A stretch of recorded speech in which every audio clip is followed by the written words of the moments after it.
Thank you. I'm very pleased to be here in Belfast because it was quite a long road for me here.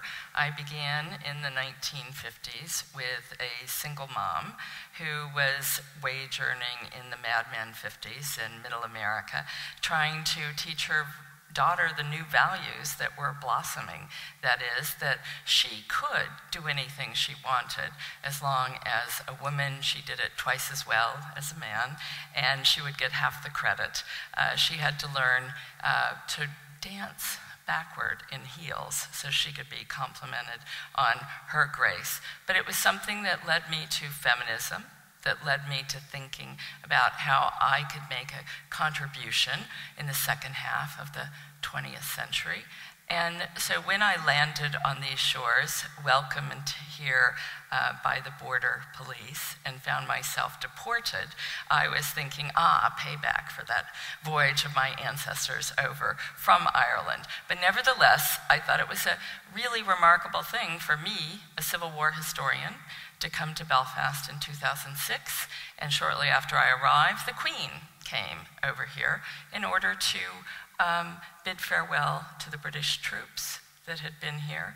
And I thought, what an amazing thing to be here for a reconstruction, which was something that I had studied as a scholar, but now I might think about and perhaps contribute to. What lessons could American history, especially American women's history, bring to this region at this particular time? So at Queen's University, I reflected my most recent job as a chair professor of US history. I went back to my very first job, and when I was a newly minted master's, there was an economic downturn. And I put out my resume like many of my students are today, and I found I only had two real choices. One was to return to the Great Plains to a post in Iowa, or I'd been offered a position teaching at the University of Benghazi in the Libyan Arab Republic.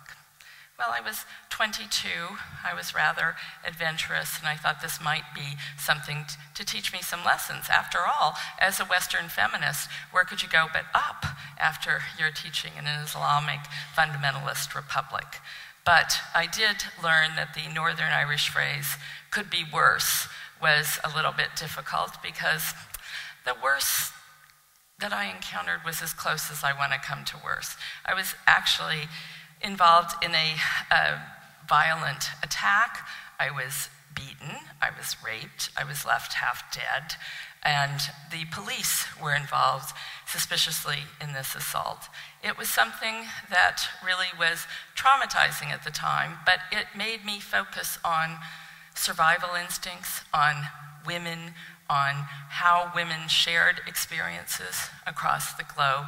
It propelled me actually back into graduate school, where I earned an advanced degree working on sex and race on antebellum Southern plantations. And I found myself eventually able to teach at my alma mater, Harvard, to do work on sexuality, a verb as well as a noun and a category, to work on race. And I was of the ilk that race was a social construction, something that didn't hit me as hard as it did when I came to Belfast to teach my own students these lessons, that we actually create, invent images and realities. So I felt that lessons I was learning were going to propel women forward. Actually, weren't we going to take great leap forwards? But of course, as an historian, I could see patterns, I could see cycles, and see that for every leap forward, there might be 2 steps backwards. But it was, as we're learning about the journey, about individuals, about trying to create a voice.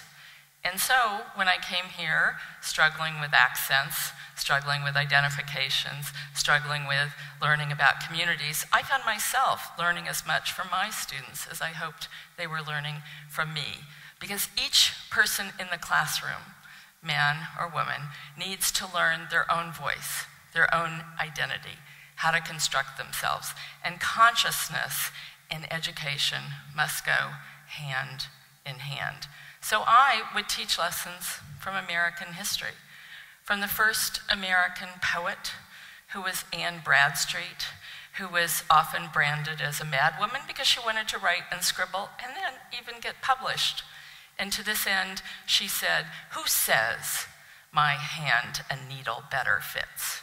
Or what about women like Sacagawea, the generation of Native women known as sleeping dictionaries, that were the translators, that were actually the guides, who were peacemakers, who brought the continent into settlement, trying to bring peoples together. And also, as a biographer, I'd worked on a First Lady, Mary Lincoln.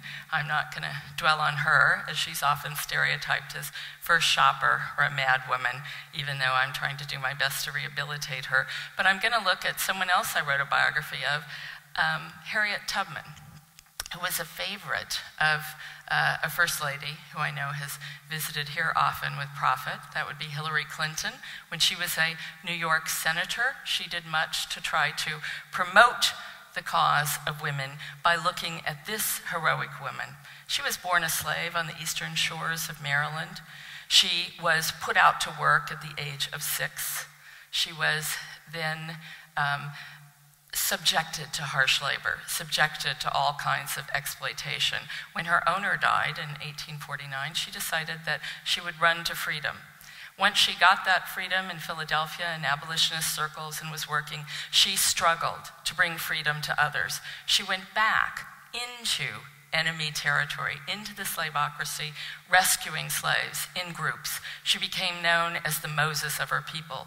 During the Civil War, the governor of Massachusetts sent her into South Carolina, where she led raids, military actions, freeing hundreds of slaves at a time. And so Harriet Tubman was someone who I could bring to my students as someone who believed that only one person standing up to power could make a change in life. And it was these African American women that I have, in some ways, brought to my students as wonderful examples. And I'm going to close with the story of a woman who I hope most of you haven't heard of. She was a young girl born on a plantation near Spartanburg, South Carolina. Her name was Malvina. We don't have much beyond this early name. But we know she was a piece of property. She was given by her owner to his wife as a present.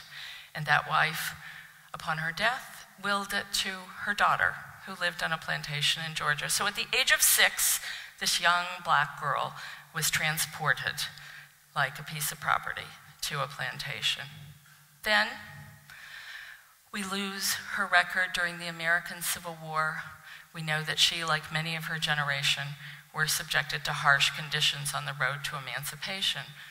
We know that she turns up in the record in 1870 with 4 children.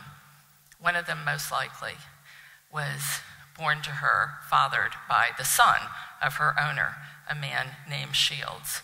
And we can trace these generations that one of her children, a son, ends up in Birmingham, Alabama, owning his own home, marrying, having his own children, and his children had children, and they begat children. I know I'm getting biblical here, but it ends when we see that that child born in Chicago was the grandfather of Michelle Obama, the current First Lady.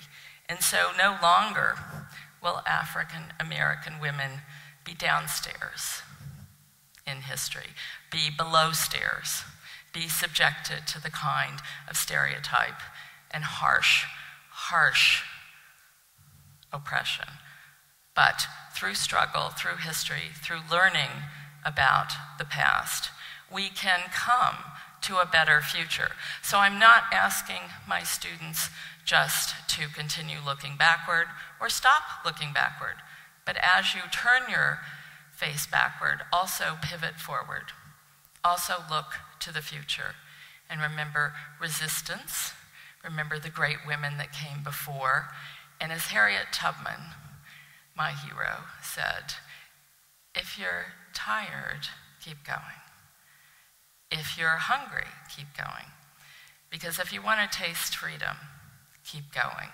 And so I'm not going to sing a song of freedom, but I am going to close with a Belfast shout to all who return to the past in order to find a future.